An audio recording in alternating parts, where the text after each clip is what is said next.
Les gars, tous ceux qui pensent que l'Iran va perdre cette guerre-là, regardez cette vidéo attentivement. C'est une vidéo de 6 minutes. Écoutez-la et n'oubliez pas de vous abonner pour ne pas perdre mes prochaines vidéos. Regardons ensemble. Et n'oubliez pas de partager aussi. Regardons ensemble, hein. Regardez. Première prédiction, Trump va gagner les élections. Deuxième prédiction, les États-Unis vont entrer en guerre contre l'Iran. Troisième prédiction, les États-Unis vont perdre cette guerre, ce qui changera définitivement l'ordre mondial. Les deux premières se sont réalisées. La troisième est en cours de réalisation.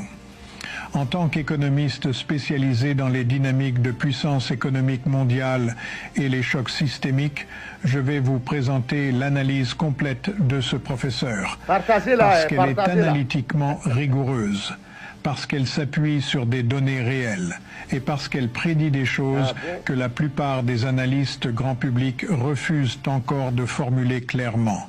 Voici ce qu'il dit maintenant et pourquoi les données lui donnent raison. Partie 1. Pourquoi l'Iran avait l'avantage structurel avant le premier tir. La première chose que je veux vous faire comprendre, c'est que cette guerre n'est pas une surprise pour l'Iran. L'Iran a passé 20 ans à se préparer pour exactement ce conflit, dans leur doctrine stratégique, dans leur planification militaire, dans leur théologie politique, où cette confrontation avec ce qu'ils appellent le grand Satan est fondamentale. Et ils ont eu des répétitions grandeur nature.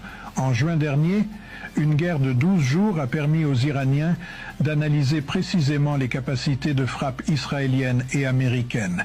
Ils ont observé les patterns, les limites, les angles d'approche. Ils ont identifié les vulnérabilités. Puis, ils ont eu 8 mois pour se préparer pleinement au conflit actuel. Ce n'est pas une armée qui improvise. C'est une armée qui exécute un plan longuement préparé, avec des données réelles sur son adversaire collectées lors d'un conflit précédent.